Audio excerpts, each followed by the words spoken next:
Hey guys, Gabe here. So today I'm going to be talking about my favorite books that I've really learned the most from, and that really can get you started on your path to financial independence or investing or just developing yourself as a person. I'm going to kind of run through my top ones here. So if you're interested in financial independence and you're looking to start hey, what is this? And a way to get your money working for you instead of you working for your money forever. You don't want to work till you're 65. You're kind of interested in hey, somebody told me about this FIRE movement, financial independence, retire early. Then I would start off with Rich Dad Poor Dad. Now, Rich Dad Poor Dad is one of the most popular books about this subject. It really walks you through how to, have your money working for you. A little bit about real estate investing. Really can kind of get get you started down that path.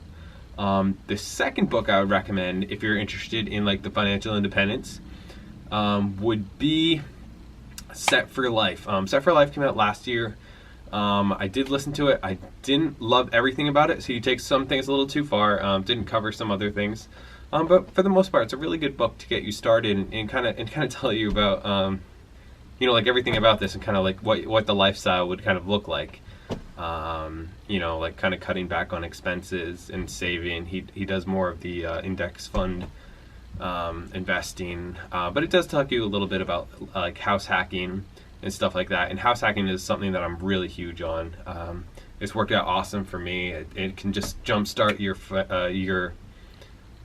path to financial independence so quickly, and it's a really good thing. The third book, if you're into real estate investing, it's something that catches your fancy. Then the book on buying rental property with low to no money down, or maybe it's buying real estate with low to no money down.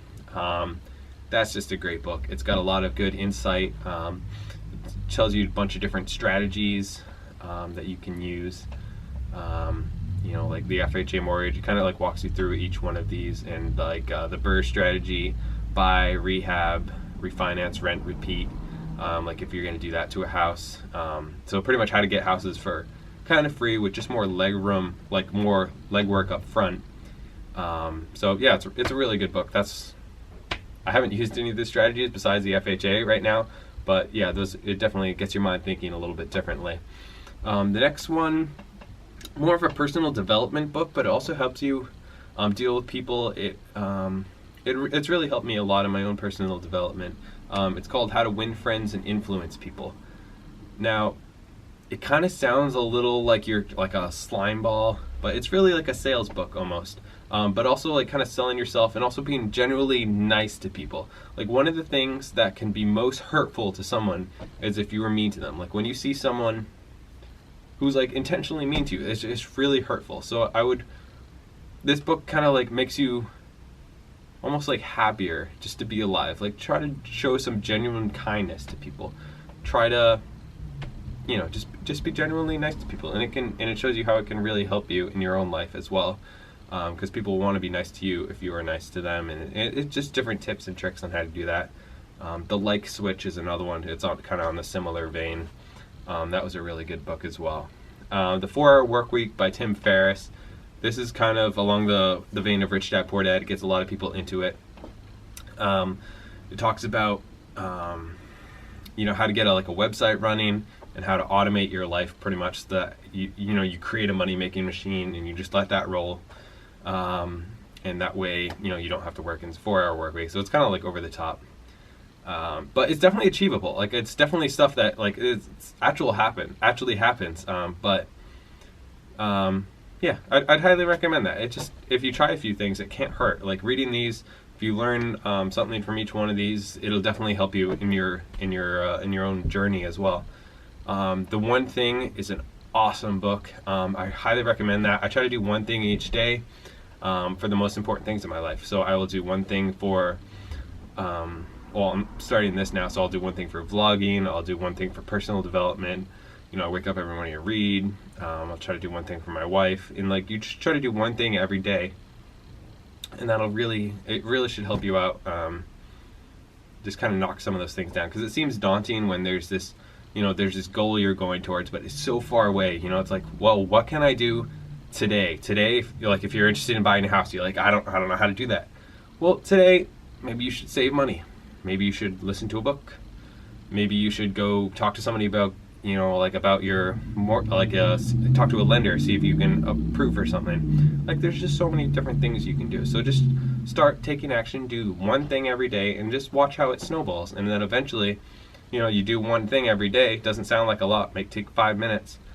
End of the year, you did 365 things. You're that much closer than if you say, well, I'm going to tackle the whole thing, and then you don't really end up doing that. You usually end up doing like one or two things. And then, so, yeah. So a lot of people, like, the barrier for them for learning is that they don't want to sit down and take the time to read. They'll sit down and watch TV. They'll sit down and do other stuff. Like the average American watches around 5 hours of TV, I think, a day, which is just mind-boggling. Another tip, if you struggle with that, I would highly recommend taking the TV out, which I don't have a TV right now because I struggle with, I used to struggle with video games, like, I get into it and spend a few too many hours on there. So if you really want to focus on yourself and improving your life, are you really going to be any better off from watching the next episode of that TV show, the next, playing that one more game? Like, it's not really going to help you in your life. I'm not saying that's bad. It definitely could be beneficial for relaxation or whatever. But I just recommend, starting to take a look at yourself. If you really want to improve your life and you want to, chop a few years off your working life by building that up, you're really going to need to take that time that you're wasting and just put it to good use.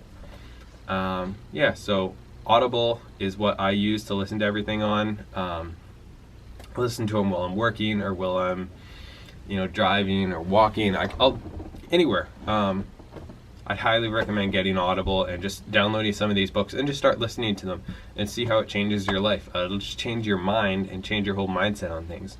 So it's really good. And I'd highly recommend those. So yeah, I think that's about it for today. If you do enjoy this vlog, I'd really ask that you like, comment, subscribe, let me know your thoughts. I'm going to try to keep this short and precise and try to bring value to you every day.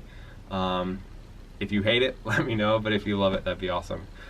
Just to let me know. So thank you very much, and I hope you have an awesome day.